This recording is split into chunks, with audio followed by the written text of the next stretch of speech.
नमस्कार दोस्तों and welcome back to my channel जहां आपको मिलता है सिर्फ और सिर्फ एंटरटेनमेंट। और आज मैं लाया हूं डीसी की मोस्ट पॉपुलर सीरीज जिसका नाम है डिसेस्ड।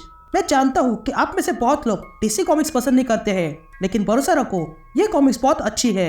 ये सीरीज काफी हद तक मार्वल ज़ॉम्बीज से मेल खाती है और इसमें हम अपने कई सारे कैरेक्टर्स को मरते हुए देखेंगे।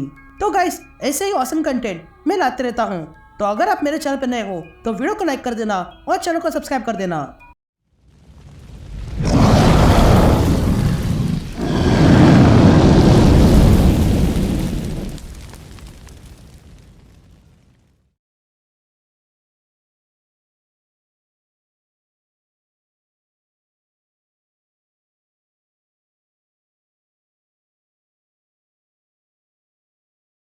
तो कहानी की शुरुआत में हम एक जोरदार आवाज सुनते हैं और हम डार्कसाइड को देखते हैं जिसकी आंखों से ओमेगा बीम्स निकल रही थी। और तब हमें एक आवाज सुनाई देती है जो कहता है कि मेरी माँ कहती थी कि मॉन्स्टर्स नहीं होते हैं और अंधेरे जैसी चीज नहीं होती है और कोई अंधेरे से नहीं आता है। मैं भी अपने बच्चों को यही कहना चाहता था, लेकिन ये सच नहीं है। जब मैं बड़ा हुआ तब मैंने कई सारे मॉन्स्टर्स देखे और अब मैं कह सकता हूँ कि मॉन्स्टर्स सही में होते हैं। लेकिन एक बात है जो मैं नहीं जानता था कि ये लाइटनिंग से शुरू हुआ था और वो ऐसी आवाज थी जो किसी ने इससे पहले कभी नहीं सुनी थी, क्योंकि ये आवाज सुपरमैन ने की थी डार्कसाइड का जबड़ा तोड़ के। डार्कसाइड ने पिछले हफ्ते अर्थ पर हमला किया था, लेकिन जस्टिस लीग ने उसे करारा जवाब दिया। जस्टिस लीग ने डार्कसाइड को हराया और अरबों लोगों को बचाया। ये मिशन जस्टिस लीग का आखिरी मिशन था। तभी हम देखते हैं कि वंडर वुमन ने अपने लाशों से डार्कसाइड को बांध के रखा था और तब सुपरमैन डार्कसाइड से कहता है कि अभी के अभी अर्थ को छोड़कर चले जाओ। तभी बैटमैन डार्कसाइड से कहता है कि वादा करो कि तुम वापस कभी अर्थ पर नहीं आओगी। तभी वंडर वुमन डार्कसाइड से कहती है कि सच बोलो, ये लाशो तुम्हें सच बोलने पे मजबूर करेगा। तभी ग्रीन एरो सारे हीरो से कहता है कि डार्कसाइड कैसे बोलेगा, सुपरमैन ने उसका जबड़ा जो तोड़ दिया है। लेकिन तभी डार्कसाइड खड़ा हो जाता है और कहता है कि मैं वापस नहीं आऊँगा और मुझे इसकी ज़रूरत नहीं है, क्योंकि मुझे जो चाहिए था वो मुझे मिल गया है। ये कहते हैं डार्कसाइड वो लाशो अपने गले से निकाल कर फेंक देता है और एक पोर्टल के जरिए चला जाता है। तभी ये देखकर ग्रीन एरो कहता है कि अब तक मुझे लग रहा था कि ये सब कुछ सही चल रहा है, लेकिन लास्ट में उसकी बोली हुई बातें दिमाग से चली गई है। जिस पर ब्लैक कैनरी कहती है कि क्या कोई बता सकता है कि डार्कसाइड ने लास्ट में क्या कहा। लेकिन तभी बैटमैन को एक मैसेज मिलता है जिस पर नाइटविंग बैटमैन से पूछता है कि ये क्या है, जिस पर बैटमैन कहता है कि साइबॉर्ग गायब हो गया है। जिस पर ब्लैक लाइटनिंग कहता है कि लास्ट टाइम जब मैं साइबॉर्ग से मिला था तब वो पैराडीमन से लड़ रहा था, वो भी मेट्रोपोलिस में, तो हो सकता है कि वो वही हो। जिस पर बैटमैन कहता है कि नहीं, साइबॉर्ग मेट्रोपोलिस में नहीं है और वो ना ही अर्थ पे है। जिस पर फ्लैश बैटमैन से पूछता है कि तुम इतने दावे से कैसे कह सकते हो। जिस पर बैटमैन फ्लैश से कहता है कि मेरे पास लोकेशन मॉनिटर है जो चल रहा है। जिस पर ब्लैक कैनरी बैटमैन से पूछती है कि ये क्या है। जिस पर बैटमैन कहता है कि साइबॉर्ग चलता फिरता हथियार है जिसमें एपोकलिप्स की टेक्नोलॉजी है जिसे हम बहुत कम ही समझ पाए हैं। तो ऐसे टाइम पे ऐसे खतरनाक लोगों को आजाद छोड़ना खतरे से खाली नहीं है। तभी सुपरमैन बैटमैन से कहता है कि क्या साइबॉर्ग जानता है कि तुम उसे ट्रैक कर रहे हो। जिस पर बैटमैन चुप हो जाता है।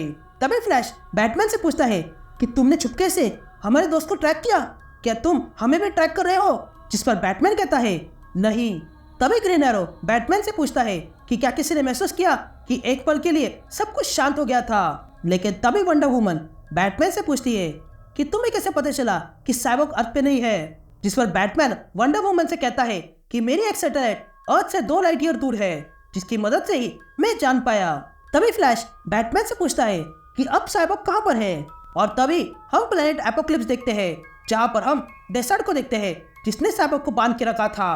तभी डेसर्ट साइबॉर्ग से पूछता है कि एंटी लाइफ इक्वेशन तुम इसके बारे में जानते हो। जिस पर साइबॉर्ग कहता है नहीं। तभी डेसर्ट एक चाकू साइबॉर्ग के पैर में घुसाता है। तभी डेसर्ट साइबॉर्ग से कहता है कि ये फ्री विल को एंड कर देगा और जो इसे यूज करेगा वो सारे रेसेस पर अपना कंट्रोल हासिल कर लेगा। तभी साइबॉर्ग डेसर्ट से पूछता है कि तुम्हारा डार्कसाइड तो महान गॉड है ना, तो फिर उसे एंटी लाइफ को ढूंढने के लिए मेरी मदद क्यों चाहिए। जिस पर डेसर्ट कहता है कि ऑलमाइटी डार्कसाइड के पास आधा एंटी लाइफ इक्वेशन है और उन्हें लगता है कि बचा हुआ आधा एंटी लाइफ इक्वेशन तुम्हारे अर्थ पर है और वो सही है क्योंकि उन्हें वो आधा एंटी लाइफ इक्वेशन मिल चुका है। जिस पर साइबॉर्ग डेसर्ट से पूछता है कहाँ मिला ये एंटी लाइफ इक्वेशन, लेकिन तभी वहाँ डार्कसाइड आ जाता है और साइबॉर्ग से कहता है कि वो एंटी लाइफ इक्वेशन तुम्हारे अंदर है। तभी साइबॉर्ग डार्कसाइड से पूछता है कि तुम अब यहाँ छुपे हुए थे समय आने पर एंट्री मारने के लिए, जिस पर डार्कसाइड डेसर्ट से कहता है कि साइबॉर्ग की जुबान निकाल दो। ये कहते ही डार्कसाइड साइबॉर्ग की जुबान निकाल देता है। तभी डेसर्ट मदर बॉक्स साइबॉर्ग के सीने पर रखता है और कहता है कि ये मदर बॉक्स तुम्हारे अंदर से वो आधा एंटी लाइफ इक्वेशन निकाल देगा, लेकिन इसमें एक प्रॉब्लम है।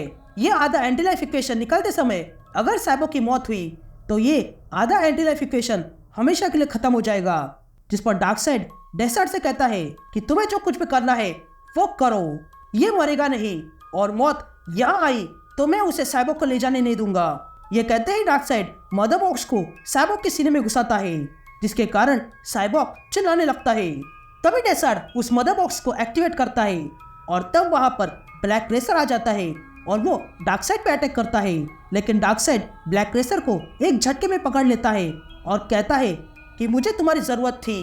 तभी डेसर्ट ब्लैक रेसर का वेपन साइबॉर्ग के हाथ से कनेक्ट करता है और तब वो आधा एंटी लाइफ इक्वेशन बाहर आने लगता है, जिसे डार्कसाइड अपने अंदर लेता है और तब डार्कसाइड के साथ कुछ होने लगता है और डार्कसाइड चिल्लाने लगता है। तभी यह देखकर डेसर्ट डार्कसाइड से पूछता है कि आपको हो क्या गया, जिस पर ब्लैक रेसर डेसर्ट से कहता है कि अब समय आ चुका है गॉड के मरने का। तभी यह देखकर डार्कसाइड तुरंत एक पोर्टल खोलता है और उसमें साइबॉर्ग को फेंक देता है, लेकिन तब तक बहुत देर हो चुकी थी और तब हम देखते हैं कि डार्कसाइड अब ज़ोंबी की तरह बन चुका था और वो ब्लैक रेसर को मार डालता है।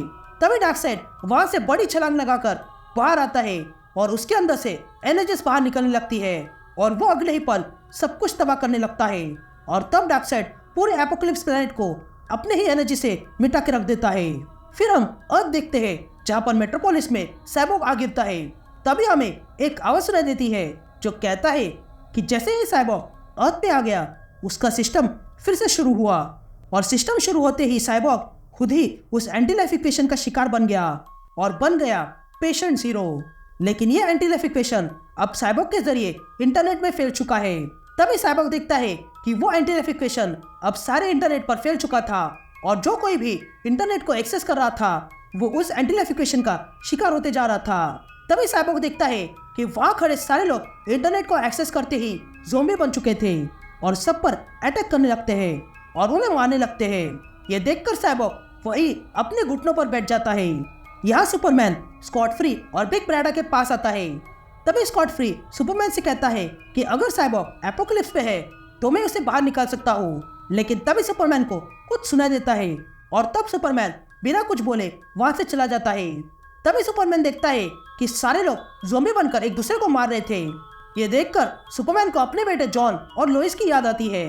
तभी हमें सुपरमैन और लोइस का घर दिखाई देता है जहाँ पर लोइस जॉन से कहती है कि क्या तुमने मेरा फोन देखा, लेकिन तभी लोइस देखती है कि जॉन और डेमियन वेन टीवी पर गेम खेल रहे थे। तभी जॉन डेमियन से कहता है कि तुम तो डिटेक्टिव हो तो मोबाइल ढूंढ निकालो, जिस पर डेमियन जॉन से कहता है कि तुम्हारे पास एक्सरे विजन है तो उसे ढूंढ निकालो। यह कहते ही जॉन पता करता है कि वो मोबाइल वहां पर ही था। तभी जॉन उस फोन को उठा लेता है। तभी सुपरमैन अपने हिट विजन से उस मोबाइल को फोड़ देता है। तभी सुपरमैन सबसे कहता है कि अपनी आंखें बंद कर दो और ये कहते ही सुपरमैन उसका टीवी फोड़ देता है। यहाँ बैटमैन अपने बैठके में बैठकर सब कुछ देख रहा था और उसे पता चलता है कि वायरस बेकाबू हो गया है और सबको क्वारंटाइन किया जा रहा है। तभी बैटमैन अपने कंप्यूटर से कहता है कि मुझे गौतम की हालत दिखाओ और तब वो कंप्यूटर बैटमैन को गौतम की हालत दिखाता है जो वायरस के कारण बहुत बुरा हो चुका था। तभी बैटमैन अपने कंप्यूटर से पूछता है कि कितने लोग इस वायरस से इन्फेक्टेड हुए हैं, जिस पर वो कंप्यूटर बैटमैन से कहता है कि 600 मिलियन इन्फेक्ट हो चुके हैं और इसकी गिनती बढ़ती जा रही है। तभी बैटमैन अपने कंप्यूटर से पूछता है कि मेरे घर में इंटरनेट कनेक्शन बंद हुआ है, जिस पर कंप्यूटर बैटमैन से कहता है कि नहीं। ये सुनते ही बैटमैन डर जाता है और कंप्यूटर से कहता है कि तुरंत इंटरनेट बंद कर दो और ये कहते ही पूरे के पूरे वेन बैनर में अंधेरा छा जाता है। यहाँ लोइस सुपरमैन से पूछती है कि अब हम क्या करें, जिस पर सुपरमैन लोइस से कहता है कि मुझे टीम को बुलाना होगा। जिस पर लोइस सुपरमैन से पूछती है कि क्या टीम इन सब से बची होगी। तो वही हम देखते हैं कि डेमियन बैटमैन को कांटेक्ट कर रहा था, लेकिन कनेक्शन कट होने के कारण वो बैटमैन से कांटेक्ट नहीं कर पा रहा था। तभी लोइस डेमियन के पास आती है और कहती है कि चिंता मत करो, इस दुनिया में अगर कोई है जो इसका तोड़ निकाल सकता है तो वो बैटमैन है। जिस पर जॉन लोइस से कहता है कि ये वायरस इंटरनेट से फैल रहा है, लेकिन बैटमैन कभी इंटरनेट पे नहीं रहता है। लेकिन तभी सब लोग देखते हैं कि बाहर और हालत खराब होते जा रही थी। यह बैटमैन अपने कैसल में नाइटविंग और अल्फ्रेड को ढूंढने लगता है। तभी बैटमैन को अल्फ्रेड की आवाज सुनाई देती है, इसलिए बैटमैन तुरंत अल्फ्रेड के पास आता है। तभी अल्फ्रेड बैटमैन से कहता है कि वे लोग यहाँ आ चुके हैं, और तब हम देखते हैं कि वायरस से नाइटविंग इन्फेक्टेड हो चुका था और वो अगले ही पल बैटमैन और अल्फ्रेड पे अटैक कर देता है। रॉबिन यानी कि टिम ड्रेक वहां आ जाता है और तब बैटमैन नाइटविंग को एक घुसा मारता है और नाइटविंग से कहता है कि ड्रेक मेरी बात सुनो, मैं तुम्हें चोट नहीं पहुंचाना चाहता हूँ। लेकिन तभी हम देखते हैं कि रॉबिन भी इन्फेक्टेड हो चुका था और वो बैटमैन के हाथ पर काट लेता है। तभी बैटमैन रॉबिन को एक घुसा मारता है और पीछे फेंक देता है। तभी रॉबिन और नाइटविंग बैटमैन पे अटैक कर देते हैं। ये देखकर बैटमैन अल्फ्रेड से कहता है कि भाग जाओ यहाँ से, और तब हम देखते हैं कि नाइटविंग ने बैटमैन के गले पर काट लिया था और यहीं पर ये इशू कंटिन्यू हो जाता है।